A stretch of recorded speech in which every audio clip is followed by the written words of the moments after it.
Am revenit, dragii noștri prieteni, dragii telespectatori. Deja am dat start emisiunii Petrecem împreună aici la EMI TV și în această seară avem oaspeții dragi sufletului nostru, pe Ana Măgureanu și echipa ei frumoasă, copii mici pe care îi pregătește pentru viitor. Da? Mai avem telefon? Nu avem telefon, deci cum v-ați simțit copii? Cred că bine, da, deja uitați, aveți o grămadă de mesaje, Ana Maria Bușanu, Lucia Stan, Bara Elena, Diana Dia, toată lumea vă felicită și vă salută pe Facebook, da? Copilași, da?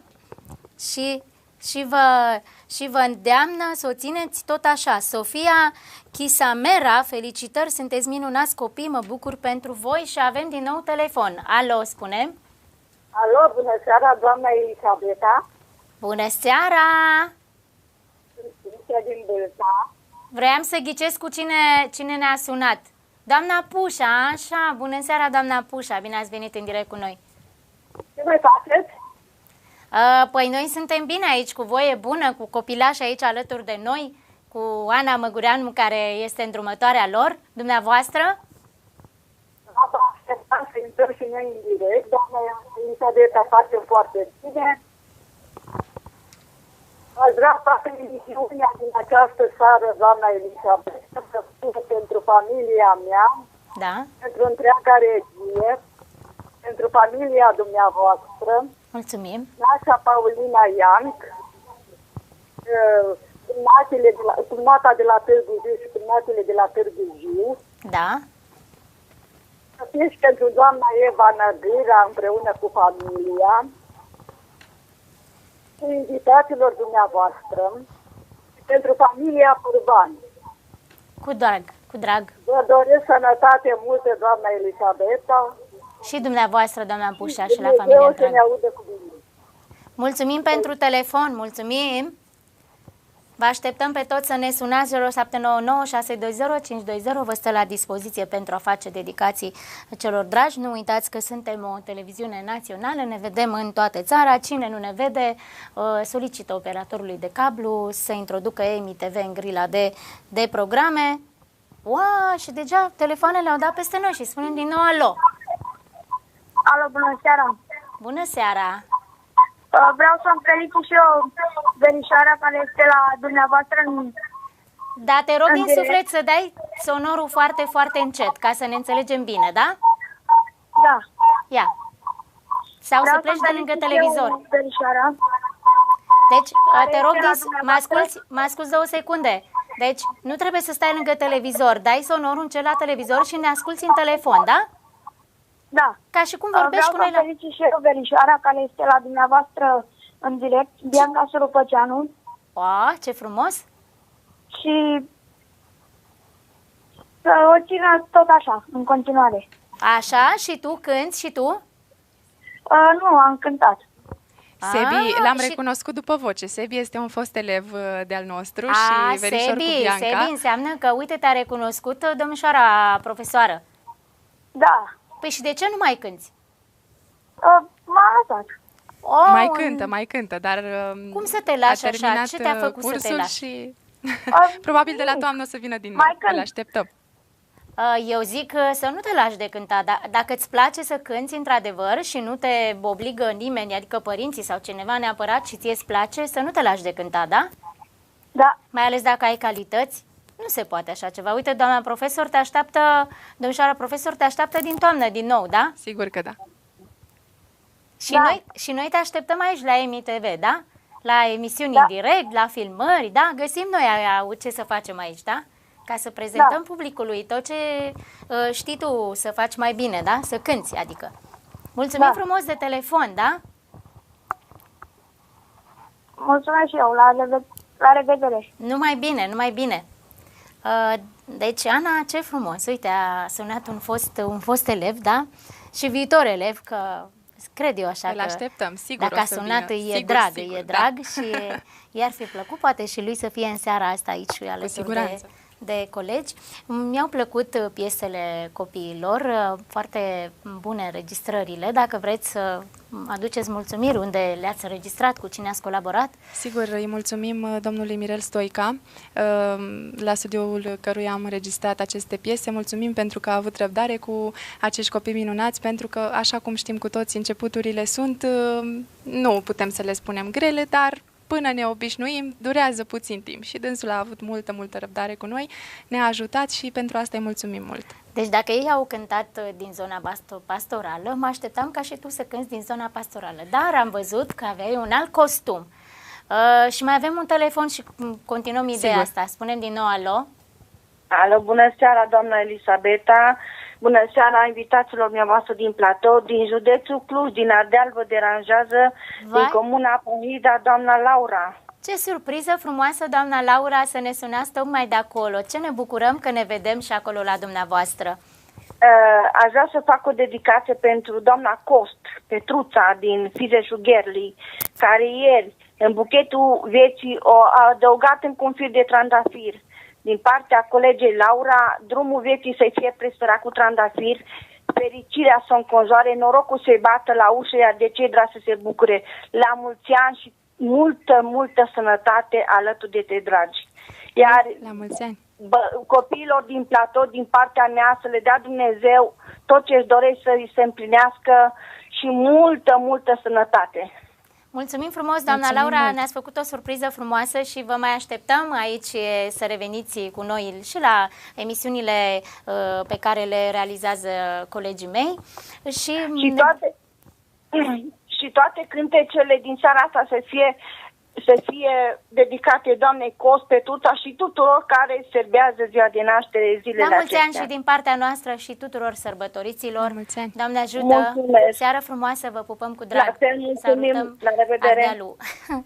Uite ce frumos, da, ca să vezi că ne vedem peste tot și din ce în ce mai multe telefoane din țară sunt de seară și nu putem decât să ne bucurăm că datorită telespectatorilor noi am crescut, datorită colaboratorilor, colegilor care ne calcă pragul și ne sunt alături de fiecare dată cu cântecele lor, așa cum sunteți și voi în seara asta. Așa, și rămăsesem că m-am mai surprins, m-ai luat prin surprindere că tu purtai un costum mai oltenesc, să zicem, gorjenesc și ai cântat nu zona pastorală, mă și gândeam, zic, cântă Ana, o piesă frumoasă de dragoste, o piesă pe care tu ai promovat-o un picuț pe la noi, nu-mi este, adică o cunosc, dar vreau să-mi povestești așa cum te-ai gândit tu să treci de la zona pastorală la Oltenia noastră, așa, știi, să dai... Având în vedere că locuiesc în Baia de Fier, începuturile mele au fost într-adevăr cu muzică pastorală, muzică de ciobănie, așa cum spunem noi, însă nu am spus nu unei noi provocări care a venit în viața mea și am spus de ce să nu schimb puțin și zona și n-am mers atât de departe, că tot în județul Gorj suntem și noi și atunci, Oltenia, dar, sigur că da, am zis să accept și această provocare ce a venit din partea ascultătorilor mei, din partea publicului meu care mi-au cerut și o altă zonă interpretată și am spus de ce nu, cu mare drag. Și cred eu așa că tu cântând la evenimente abordezi nu numai zona pastorală și de ce să nu ai și tu un repertoriu, așa este, o piesă, uite, a ta personală de Oltenia, nu? Din zona noastră. Da, nu numai... mi-a plăcut foarte mult și vreau să-i mulțumesc pe această cale lui Virgil Chirițoiu. Îl salutăm pe Virgil. Îl salut și pe familia lui frumoasă, la studio căruia am și imprimat această piesă. Linia melodică este făcută tot de el, iar versurile sunt făcute de mine. Pot să versurile sunt făcute de tine. Da, deci, dintr-o experiență personală. Pentru tine, uite ce frumos, da? Și din trăirile noastre putem Sigur, viața face ne versuri. inspiră să putem face foarte cântece. Frumoase, da, bineînțeles că ai avut de unde să te inspiri, că altfel, dacă îți spunea cineva... Îți dădea o temă, să-ți dau eu o temă, Ana, fă-mi și mie, te rog, o melodie de, nu știu dacă pahar. mi-ai fi ghicit așa, de pahar, dacă Așa vreau, e, așa că vreau este. să petrec aici cu paharul într-o mână și cu Sigur că CD-ul tău în altă mână. Da, unde mergem la evenimente împreună cu formația mea, cântăm toate zonele țării, însă această melodie, trăind această experiență, m-a făcut să dau o interpretare mult mai profundă, da. exact. Păi, printre mugurașii tăi am văzut că a mai venit un muguraș frumos și este vorba de Cosmina Budulan. Cosmina, bine ai venit cu noi în seara asta. Bine v-am găsit. Tu de unde ești? Polovragi. Baia de Fier, Polovragi. În tinerețele mele am cântat mult în zona voastră și am prins așa drag de zona pastorală și să știi că și eu în repertoriul meu am foarte multe piese pe care le abordez, zic eu, cu ușurință pentru că și îmi place. Așa. Ce ne vei cânta în seara asta, Cosmina? O să cânt o melodie din repertoriul doamnei Lucreția Ciobanu și anume Bădiță, sărutul tău. Bădiță, sărutul tău. Vorbim, stai să mai zicem alo. Alo! Alo, bună seara, doamna Elisabeta. Bună seara! Am un pic emoții. Sunt de la Baia de Fier, mamaia lui Dragoș Cărigă. Eu vă tocmai v-am pomenit. Vă felicit pentru tot ce faceți, ne bucurați inimile. Și în primul rând să-i mulțumim lui Ana Măgureanu pentru tot ce a făcut pentru copiii noștri la Baia de Fier. Are cu un tot dragul suflet de milioane și mulțumesc. În continuare o felicit și doresc tot binele din lume și ce să vă spun, sunteți felicitări din toate punctele de vedere. Ne bucurăm, doamnă, că nu mai aveți emoții, da? Că mi-ați mărturisit că aveți emoții pentru Dragoș. Păi nu aveți de ce, doamnă, că este un băiat așa cu suflet mare. Vă mulțumim din suflet. Mulțumim de telefon. Mulțumim. Încă o dată felicitări pentru tot ce faceți. Doamne ajută și vă așteptăm și la filmări când aveți ocazia. Da, mulțumim frumos. Vă mulțumim mult. Toate cele bune. Bine, pa, pa. Uite că am văzut că și părinții mai vin cu copiii, însoțesc, că altfel n-ai putea tu, cred, așa, să te ocupi de fiecare în parte, dar bunicii sau mătușile sau unchii sunt alături cu sufletul de ei și prin intermediul telefoanelor. Așa este, vreau să le mulțumesc din suflet tuturor părinților care își susțin copiii și chiar și la orele de canto când vin cu atâta drag și vin cu toată inima și știu, pentru că toți am trecut prin asta, începuturile sunt poate uneori grele din punct de vedere financiar, însă părinții, pentru pasiunile copiilor, într-adevăr, fac eforturi. Mută munții din loc și vreau să-i dau voie Cosminei să facă și o dedicație, că ne va cânta. Cosmina, dacă vrei să faci o dedicație, să saluți pe cineva? Da, vreau să salut familia și vreau să le mulțumesc în primul rând tuturor celor din familia mea, pentru că fără ajutorul lor nu aș fi ajuns niciodată unde sunt acum, pentru că ei m-au sprijinit de fiecare dată, m-au ajutat. Deci, fără ajutorul lor... Păi, cum să nu-și ajute părinții copilașii? Cum să nu? Și tu ești prima dată la noi? Ai mai fost? Nu, n-am mai fost, e prima dată. Și tu trebuia să iei o pietricică, lasă că după aia te așteptăm și la filmări, când vineri noi vă așteptăm și la filmări, dacă puteți, vă așteptăm cu mult drag. Și mai avem maestrii mei, dăm drumul la cântec sau dăm drumul la cântec, da? Muzica maestrilor.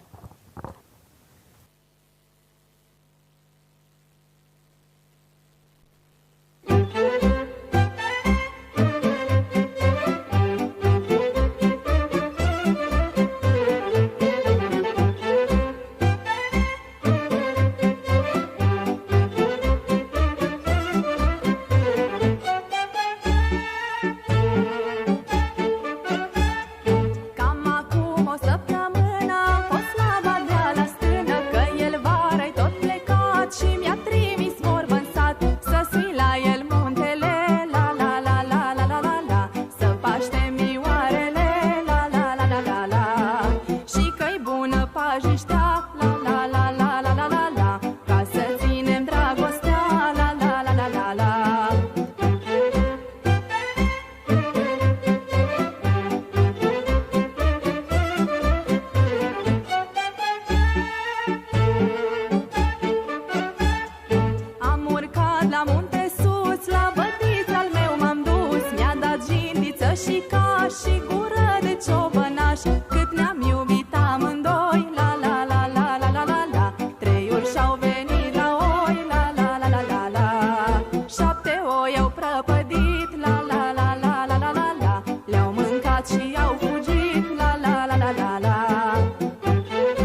la la la la. Bun găsit muntele meu, la la la la la la la la la. Astă iarnă ți-a fost greu, la la la la la la la. Apele ți-au înghețat, la la la la la la la la. Ciobănașii au plecat, la la la la la la.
Bădiță, sărutul tău să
Am revenit?